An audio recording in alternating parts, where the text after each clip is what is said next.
fourth principle of decision making is that we should prepare to be wrong. Now, I don't mean this to depress you, but if we picture the world and the world is often going to do things that surprise us, shouldn't we be prepared for our predictions of the world to be wrong? I love this saying. Confidence is the feeling that people get just before they learn all the facts. Right? That's the way the world unfolds. The world is constantly surprising us. And the villain here is what psychologists have called overconfidence. And what psychologists say is that we all have a picture of the world, and our mental spotlight focuses on what we think the world is going to do. And the problem is that our picture of the world is too narrow. We don't consider outcomes that are much worse than we're predicting. We don't consider outcomes that are much better than we're predicting. We've got to have this narrow view of the world, and that's where the overconfidence comes in. My favorite example of this is in 1961, there were two major record labels in Great Britain, Decca and EMI, and a group came to audition at Decca. You may recognize them. They're called the Beatles. The Beatles played 12 cover songs for a Decca Talent Scout, and they were thrilled by this. This was their big break. This was their chance to audition for a major record label. And so they go home and they wait, and they wait, and they wait for a response from Decca. And eventually the note comes to the band's manager. It says, "Not to mince words, but we don't like your boys' sound. Groups are out. Four-piece groups with guitars, particularly, are finished." Now, that has gone down in history as one of the worst talent scouting reports ever created in any field. And notice that overconfidence in there. I love that word particularly. I have seen the future. Four-piece groups with guitars are finished, and particularly they're finished. That's overconfidence. And it's a phenomenon that's not limited to talent scouts in music. Doctors who say that they're completely certain about a diagnosis are wrong 40% of the time. They say they're 100% sure.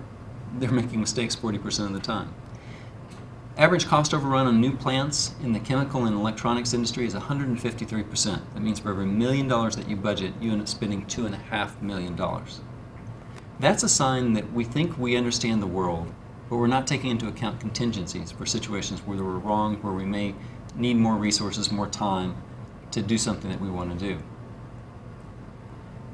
So what's happening here is that our mental spotlight is focusing on a narrow picture of the future. And one of my favorite techniques for moving that mental spotlight around is what Gary Klein, psychologist, has called the pre-mortem. He says, we have post-mortems after patients have died, but what if we imagine before a project unfolds that we're looking at the demise of that project? So what happens in the pre-mortem is, he says, focus on that picture of the future and force your attention to the worst possible thing that could happen. So what you're supposed to do is to sit and say, suppose it's 2 years from now, and this project that we're working on has been a disaster. What happened? And you allow people to generate responses to what happened.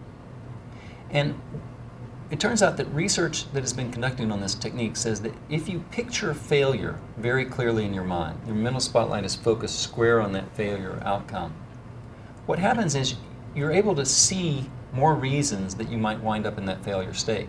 So you can actually produce 30% more reasons that something might wind up in a bad situation. And then what you do in the pre-mortem is you say, well, knowing that things could go wrong in that way, how do we fix the problem now? How do we take into account contingencies so that we don't wind up in that state? And so Dan and I were inspired by the pre-mortem to come up with something for the other end of the distribution. And we call it the pre-parade. And the pre-parade asks the question, suppose that we're a year in the future and things have been a wild success. What happened? And what do we need to do now to prepare for that wild success? So what's interesting about the pre-parade is that it forces you to take your attention from that certain state of the future to consider a hooray kind of outcome. And one firm that did this extraordinarily well is a firm called Minnetonka. It's probably not a household name. They were a small family-run business, and they were making bath salts and bath oils. But they came up with a product that looked like it might be a breakthrough. There was a liquid soap that they came up that would sit on your bathroom counter, and they introduced the liquid soap into some small test markets outside the radar screen of the big packaged good companies. And immediately this product would seize 4, 6, 7% of the market. Now this is in a field where Ivory and Kamei and Dial are battling over fractions of a percentage point in the bar soap market. So this is a blockbuster product. But if you're a small family-run business, how are you going to compete if you wake up the sleeping giants? So Procter & Gamble wakes up and says, oh, this liquid soap market looks very interesting. Well, what Minnetonka did is a kind of version of a pre-parade. They said, if we're wildly successful, how would we keep those other firms out of the market? And here's what they came up with. It turns out that to distribute this technology, this liquid soap cheaply, there were only a couple of pump designs that were inexpensive enough to produce and worked well enough with the liquid soap that they would be able to pump the liquid soap in the bathroom. And what Minnetonka did is they signed forward contracts with the manufacturing firms that could produce those pumps for their entire supply. They took out options on their entire supply. And sure enough, they started rolling out this in major markets, not test markets, but Chicago and New York and Los Angeles. And immediately it would jump to 4 to 5, 6% market share. And Procter & Gamble looked in and tried to get in the market, and they realized that the entire capacity of pumps that were available for this product were already tied up by Minnetonka. Now, the soap that they were piloting, you know the brand today, it's called Soft Soap, and there's a good chance that it's sitting in your home at this point. And that never would have happened if Minnetonka hadn't done what most of us don't do, is think, what if the world turned out wildly better than we would have expected? And how do we plan for those opportunities now? I want to finish by talking about the need for tripwires. So we often get ourselves into a situation where we've made some decisions and started down a path of action, and then we kind of go into autopilot, and we're not really thinking about our decision. If something starts to go bad, we try to salvage the course of action that we're on by investing more time and more money in that. And what a tripwire is designed to do is to cause us to wake up and to think about the need to reevaluate the course of action that we're on. And so, I'll give you an example of tripwires from an acquisition discussion. So suppose we're in the midst of acquiring a company. Here are a couple of tripwires that we might set. If the new system, we're buying this company because of its technology, but if that new system doesn't meet the performance hurdles that we think it's going to hit, that's an indication that we should reevaluate this decision. Suppose that another suitor shows up and we get into a bidding war. Well, let's agree right now that if the price inches over $50 million, we're going to reevaluate that decision. We're setting a tripwire so that we don't get into a situation where we've got auction fever and we bid up the price way more than we should pay because we're in the heat of the moment. That's what tripwires are designed to do. They're designed to wake us up and force us to reconsider a decision that might be going wrong. Now, tripwires help really great decision makers know when to rethink a decision. And of course, any discussion of great decision makers is not complete without talking about David Lee Roth from Van Halen. So this was one of the quintessential touring groups, rock and roll groups of the 1980s. There's Van Halen, there's David Lee Roth. Van Halen put on these massive, absolutely massive shows. The typical rock and roll group would show up at the time with 3 semi-trailers full of equipment. Van Halen would show up with 9. Elaborate shows, lots of mechanical effects, lots of pyrotechnic effects.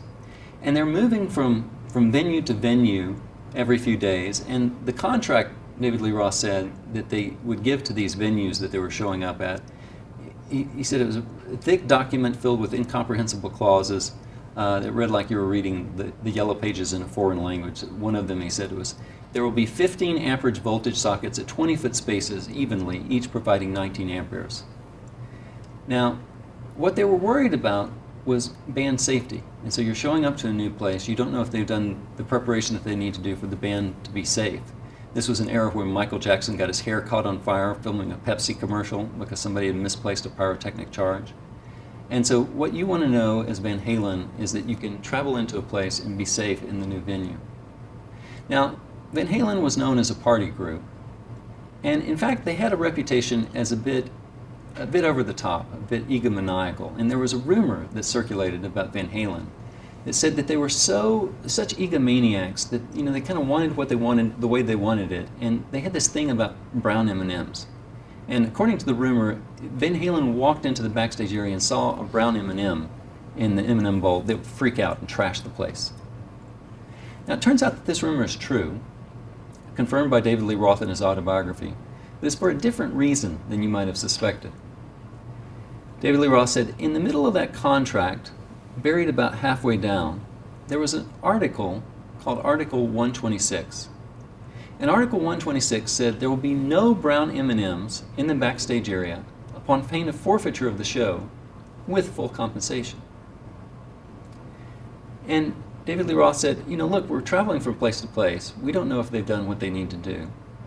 But once we put this clause in the contract, what we could do is walk straight to the backstage area, look at the bowl of M&Ms that was in every backstage, and if you see a brown M&M in the bowl, you know you're going to have to check the whole contract.